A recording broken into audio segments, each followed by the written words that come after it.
कहानी की शुरुआत जनवरी 1933 में न्यूयॉर्क शहर से होती है। भारी बर्फबारी हो रही है और पुलिस की गाड़ियां द डेली बगल के बाहर आकर रुकती हैं। पुलिस अधिकारी तेजी से ऑफिस के अंदर घुसते हैं। वे वहां मौजूद एक कर्मचारी से चिल्लाकर पूछते हैं, जैमसन का ऑफिस कहाँ है? वहां खड़ी एक महिला कर्मचारी घबराकर पूछती है कि क्या कोई समस्या है। पुलिस अधिकारी बताता है कि उन्हें एक कॉल आया है। किसी ने जे जोना जैमसन बनकर पुलिस स्टेशन फोन किया और कहा कि उसे गोली मार दी गई है। महिला कर्मचारी हैरान रह जाती है क्योंकि जैमसन अपने ऑफिस के अंदर ही हैं। पुलिस वाले उसे दरवाजे से हटने के लिए कहते हैं और स्थिति काफी गंभीर हो जाती है। पुलिस दरवाजा तोड़कर अंदर घुसती है और अपनी बंदूकें तान देती हैं, चिल्लाते हुए, कोई अपनी जगह से नहीं हिलेगा। जैसे ही पुलिस ऑफिस में घुसती है, उन्हें वहां स्पाइडरमैन दिखाई देता है। पुलिस चिल्लाती है, यह वही है। ये स्पाइडरमैन है। इसने जैमसन को गोली मार दी है। स्पाइडरमैन के चश्मे में पुलिस की बंदूकें साफ दिखाई दे रही हैं। स्पाइडरमैन अपने हाथ ऊपर उठा लेता है और कहता है, आराम से दोस्तों। यह वैसा नहीं है जैसा दिख रहा है। लेकिन पुलिस बहुत गुस्से में है और वे उसे बंदूक फेंकने और उसके हाथों से सावधान रहने के लिए कहते हैं, क्योंकि उन्होंने उसकी ताकतों के बारे में सुना है। इससे पहले कि पुलिस गोली चलाए, स्पाइडरमैन अपना काला जाल एक पुलिस वाले के चेहरे पर मारता है ताकि वो खुद को बचा सके। वह वहां से भागने के लिए खिड़की की तरफ बढ़ता है। पुलिस गोलियां चलाना शुरू कर देती है। वे उसे फ्रीक कहकर चिल्लाते हैं और रुकने को कहते हैं, लेकिन स्पाइडरमैन बर्फीली रात में खिड़की के बाहर कूदकर भागने की कोशिश करता है। स्पाइडरमैन खिड़की से बाहर कूद जाता है, जबकि पीछे से पुलिस उस पर गोलियां चलाती रहती है। एक अधिकारी पूछता है, क्या तुमने उसे पकड़ लिया? दूसरा जवाब देता है कि शायद उसने उसे घायल कर दिया है। कमरे के अंदर जे जोना जैमसन को अपनी मेज पर खून से लथपथ गिरा हुआ दिखाया गया है। उनके पास कुछ तस्वीरें बिखरी हुई हैं। ये घटना हमें वर्तमान की घटना से 3 हफ्ते पहले ले जाता है, जहां कहानी की जड़ें छिपी हैं। भीषण सर्दी का समय है। हडसन नदी के किनारे रिवरसाइड ड्राइव के पास गरीबों और बेघर लोगों ने अपनी झोपड़ियां शैंटी टाउन बना ली हैं। रिपोर्टर बेन ओरिच याद करता है कि उसके बॉस ने उसे इस बस्ती की ऐसी तस्वीरें लाने को कहा था जो लोगों को रुला दें। जैमसन को टूटे हुए पुरुष, निराश महिलाएं और फटेहाल बच्चे चाहिए थे ताकि अखबार द डेली बगल बिक सके। ओरिच एक आदमी और बच्चे के पास जाकर उनसे फोटो खींचने की अनुमति मांगता है। वह आदमी मजाक उड़ाते हुए कहता है कि वह डेली बगल अखबार का अच्छा इस्तेमाल करता है। वह खेल के पन्नों को जूते में गद्दे की तरह इस्तेमाल करता है और बिजनेस सेक्शन का इस्तेमाल सफाई के लिए करता है। ओरिच भीड़ को जमा होते देखता है। उसे पता चलता है कि मैं पाकर, जो इस यूनिवर्स में एक सामाजिक कार्यकर्ता, क्रांतिकारी हैं, लोगों को संबोधित कर रही हैं। मैं पाकर कार्ल मार्क्स के प्रसिद्ध शब्दों को दोहराते हुए कहती हैं, शासक वर्गों को कांपने दो। सर्वहारा वर्ग, मजदूरों के पास अपनी बेड़ियों के अलावा खोने के लिए कुछ नहीं है। मैं पाकर एक ऊंचे बक्से पर खड़े होकर लोगों को संबोधित कर रही हैं। वह कहती हैं कि 3 साल पहले राष्ट्रपति हुआ ने नौकरियों का वादा किया था, लेकिन अब 13 मिलियन लोग बेरोजगार हैं। वह रिपब्लिकन और डेमोक्रेट्स दोनों की आलोचना करते हुए कहती हैं कि वे केवल लोगों के पसीने और खून को मुनाफे में बदलने का रास्ता खोजते हैं। जब उन्हें चुप कराने की कोशिश की जाती है, तो वह निडर होकर कहती हैं कि संविधान उन्हें बोलने की आज़ादी देता है। द एनफोर्सर्स भीड़ में द गोबलिन के गुंडे ऑक्स, फैंसी डैन और मोंटाना पहुंच जाते हैं। ये गुंडे में पाका को अपमानित करते हैं और उन्हें रूस चले जाने को कहते हैं। वे उन्हें जबरदस्ती नीचे उतारने की कोशिश करते हैं। युवा पीटर पाका भीड़ में मौजूद है। जब वह देखता है कि गुंडे उसकी चाची आंट में को हाथ लगाने वाले हैं, तो वह चिल्लाता है, अगर तुमने मेरी आंटी को एक उंगली भी लगाई तो मैं। इससे पहले कि पीटर कुछ कर पाता, बड़ा और ताकतवर गुंडा ऑक्स उसे रोकता है और कहता है, बच्चे, तुम्हारे सोने का समय हो गया है, और उसे एक जोरदार मुक्का मारता है जिससे पीटर की सांस अटक जाती है। जैसे ही मैं पाकर पीटर की मदद के लिए चिल्लाती हैं, गुंडा मोंटाना उन पर अपना फंदा फेंक देता है और उन्हें बांध लेता है। ठीक उसी वक्त रिपोर्टर बेन उरिच बीच बचाव करने आता है। वो गुंडों की तस्वीर खींचता है, जिससे कैमरे की फ्लैश लाइट उन्हें अंधा कर देती है। उरिच गुंडों को चुनौती देता है कि या तो वे पीछे हट जाएं, या फिर कल सुबह उनकी तस्वीरें अखबार द डेली बगल के पहले पन्ने पर होंगी। गुंडे ओरिच को डराने की कोशिश करते हैं, लेकिन फैंसी डैन उन्हें रोक देता है क्योंकि ओरिच ऑफ लिमिट्स उसे छूना मना है। ओरिच पीटर और में पाका की मदद करता है और उन्हें अपनी कार से घर छोड़ने का प्रस्ताव देता है। गुंडे जाते जाते इशारा करते हैं कि वे जल्द ही अपना बदला लेंगे। बाउरी वेलफेयर सेंटर के बाहर यहाँ पीटर पाकर, आंटी में और बेन ओरिच साथ में हैं। बर्फीली रात है और माहौल काफ़ी गंभीर है। आंटी में कहती हैं कि वे बेघरों को खाना और रहने की जगह देते हैं, जिसे कुछ लोग समाजवाद कहकर विरोध करते हैं। यहाँ पीटर का गुस्सा साफ दिखता है। पीटर एक फैंस की ओर इशारा करते हुए बताता है कि इसे उन्होंने तब लगाया था जब उनके अंकल बेन को गोबलिन के गुंडों ने मार दिया था। पीटर दुखी और गुस्से में है। वह सवाल करता है कि अपराधी उन जैसे आम लोगों को ही क्यों निशाना बनाते हैं, जबकि असली दुश्मन तो भ्रष्ट सिस्टम, बैंक और राजनेता हैं। बेन ओरिच, जो पीटर के साथ है, वह पीटर के अंदर के धर्मी गुस्से और उसकी जिद को देखकर प्रभावित होता है। अंत में वो पीटर से मजाक में पूछता है, क्या तुम्हें आधी रात के बाद बाहर रहने की अनुमति है? बेन यूरिच पीटर को एक स्पीकीजी में ले जाता है जिसका नाम द ब्लैक कैट है। बेन मन ही मन सोच रहा है कि वह पीटर को दुनिया की क्रूर सच्चाई दिखाना चाहता है ताकि उसकी आंखों में छिपी मासूमियत खत्म हो जाए। क्लब की मालकिन फेलिसिया हार्डी उनका स्वागत करती है। वह बेन का मजाक उड़ाते हुए पूछती है कि क्या उसने बेबी सिटिंग शुरू कर दी है। बेन पीटर का परिचय कराते हुए कहता है कि पीटर के चेहरे पर जो चोटें हैं, वह एक बैल से बहस करने की वजह से आई हैं, जो कि विलिंग ऑक्स की ओर इशारा है। बेन मजाकिया अंदाज में कहता है कि फेलिसिया ही वह इकलौती महिला थी जिससे वह शादी करना चाहता था, लेकिन उसने मना कर दिया। फेलिसिया पीटर को बच्चा समझकर उसके लिए सोडा ऑर्डर करती है, लेकिन पीटर पलटकर जवाब देता है और सोडा की जगह विस्की मांगता है।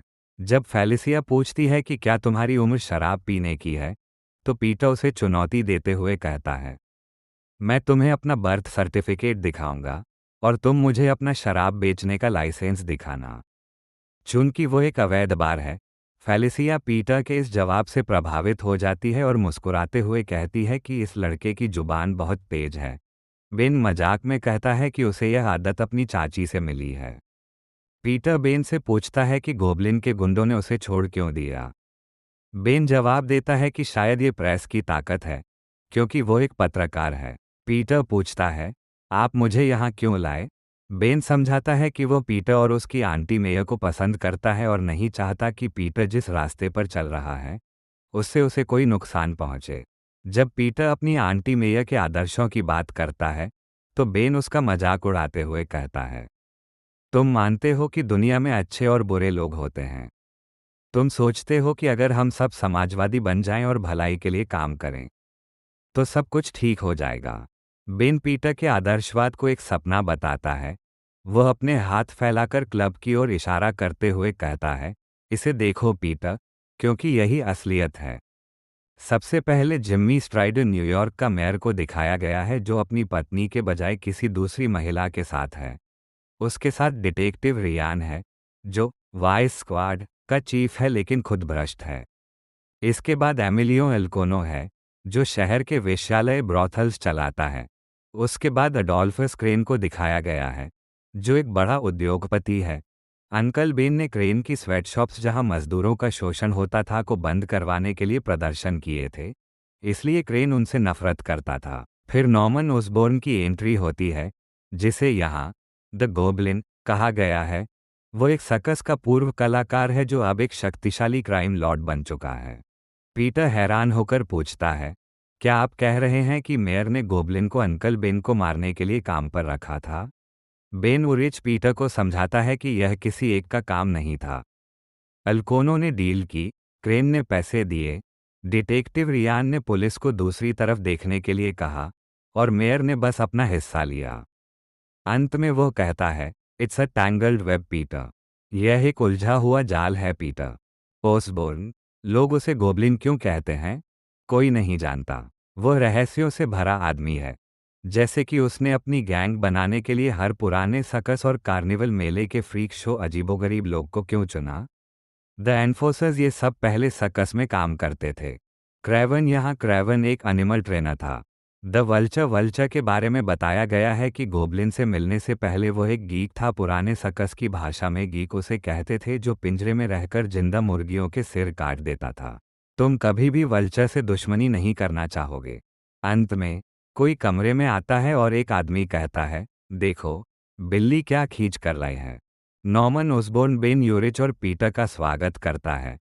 वह पीटर को ताना मारते हुए कहता है कि उसके चाचा बेन पाकर एक आंदोलनकारी थे। ओसबोर्न बहुत ही क्रूर तरीके से पीटर को चिढ़ाता है। वह कहता है, मेरी संवेदनाएं।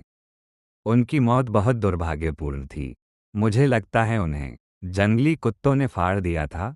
पीटर गुस्से में जवाब देता है, मेरे चाचा की हत्या नीच बदमाशों ने की थी। गुस्से में आकर पीटर ओसबोर्न पर झपटता है और चिल्लाता है, तुम उनका नाम लेने के लायक नहीं हो। तभी ओसबोर्न का एक साथी वल्चर, जो यहाँ एक नरभक्षी जैसा डरावना जीव है, पीटर पर हमला करने की कोशिश करता है।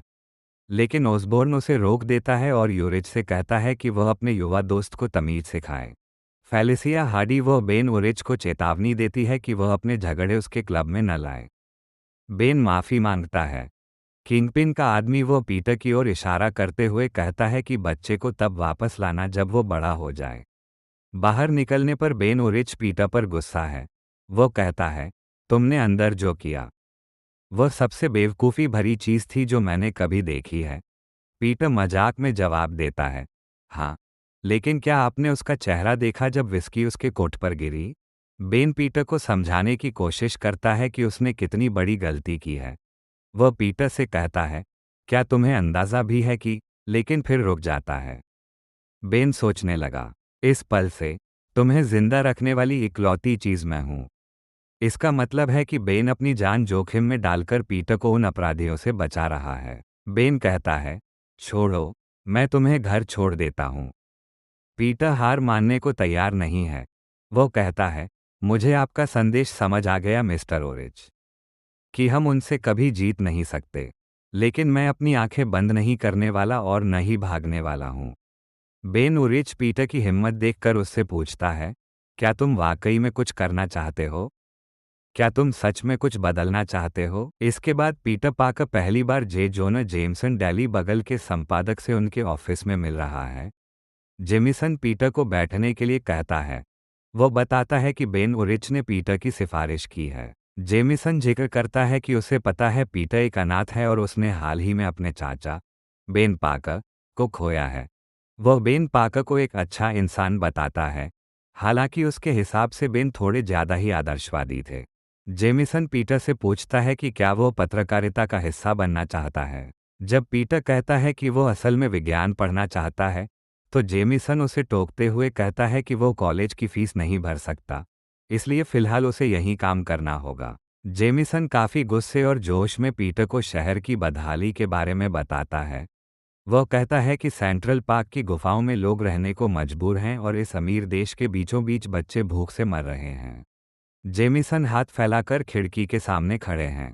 वे कहते हैं कि शहर में लाखों दुख भरी कहानियां हैं, लेकिन वे तब तक खास नहीं होती जब तक हम उन्हें अखबार में छापकर खास न बना दें। जेमिसन पीटर को बताते हैं कि बेन ओरिच के पास शब्दों और तस्वीरों को जोड़ने का एक अनोखा हुनर है। वे कहते हैं, एक तस्वीर 10,000 शब्दों के बराबर होती है, और यह बात मैं तब कह रहा हूं जब मैंने अपना पूरा करियर शब्दों के दम पर बनाया है। जेमिसन पीटर से कहते हैं कि बेन की तस्वीरें लोगों के दिल को छू लेती हैं।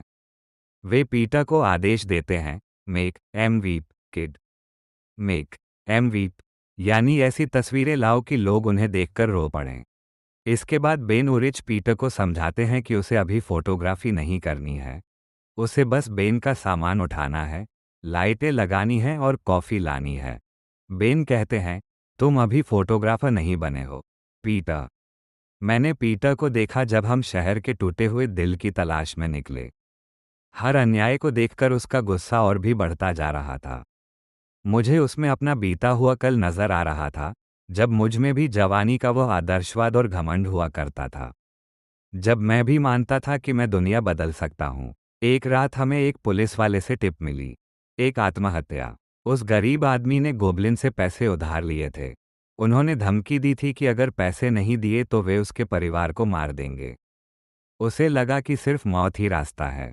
उसने अपने सुसाइड नोट में अपनी पत्नी से कहा कि अगर वो मर गया तो वे उसे अकेला छोड़ देंगे। उसकी यह बात गलत थी। उसकी पत्नी को अब वो कर्ज विरासत में मिलेगा, क्योंकि गोबलिन अपना पैसा हमेशा वसूल करता है। इसके बाद पीटर पाकर और बेन एक बार में हैं। बेन। उसके बाद पीटर ने मुझसे दिल खोलकर बात की। वाकई में सब कुछ सच सच बताया। पीटर पाकर ने कहा, क्या तुमने उस आदमी की पत्नी को देखा? उसे पता था कि इसके लिए कौन जिम्मेदार है। हर कोई जानता है कि गोबलिन क्या कर रहा है, लेकिन हर कोई बोलने से डरता है। कोई कुछ नहीं देखता, कोई कुछ नहीं सुनता। एक दिन किसी को तो बोलना ही होगा। बस इतना ही चाहिए। बस एक या दो लोग जिनमें सच बोलने की हिम्मत हो, और वो गोबलिन खत्म हो जाएगा। फिर उसने मुझे उस रात के बारे में बताया जब उसके अंकल बेन मारे गए थे। पीटर ने कहा उनके शरीर पर रस्सी के निशान थे। उन्होंने उन्हें बांध दिया था ताकि जब वे उन्हें पीटें तो वो लड़ न सकें। फिर जब वो जिंदा ही थे, उन्होंने उन पर जंगली कुत्ते छोड़ दिए। उन कुत्तों ने उन्हें नोच नोच कर मार डाला। उनकी मौत मेरे लिए पुरानी खबर थी। मुझे पता था कि वह कैसे मरे, लेकिन जो मुझे नहीं पता था वह ये था कि पीटर ही वो व्यक्ति था जिसने अपने चाचा की क्षत विक्षत लाश को पाया था। मुझे लगा था कि मेरी हालत बहुत खराब थी, लेकिन मैंने कभी उस बच्चे के जीवन में आए दर्द और नुकसान का आधा भी नहीं झेला। सच तो ये है कि पीटर के पास कड़वा, विकृत और निराशावादी बनने के सभी कारण हैं। उसके पास हार मानकर भ्रष्टाचार को अपनी आत्मा को खा जाने देने के हर कारण मौजूद थे। सच तो ये है कि हम में से कुछ लोग मजबूत हैं, और हम में से कुछ लोग बेहद कमजोर हैं। बेन पाकर को कुत्तों ने नहीं बल्कि किसी और ने टुकड़े टुकड़े कर दिया था। ये कुत्ते नहीं थे। इतने सालों तक उस अजूबे के अड्डे में जानवरों जैसा बर्ताव सहते हुए एड्रियन टूम्स के साथ कुछ ऐसा हुआ जिसने उसकी इंसानियत को पूरी तरह से कुचल दिया। किसी न किसी तरह उसे मानव मांस का स्वाद लग गया। और मुझे ये कैसे पता चला? मुझे कैसे पता चला कि बेन पाकर के जीवित शरीर को खा लिया गया था? क्योंकि भगवान मेरी मदद करे, मैं वहां था। दूसरे एपिसोड के लिए सब्सक्राइब करें। दूसरा एपिसोड जल्द ही आएगा।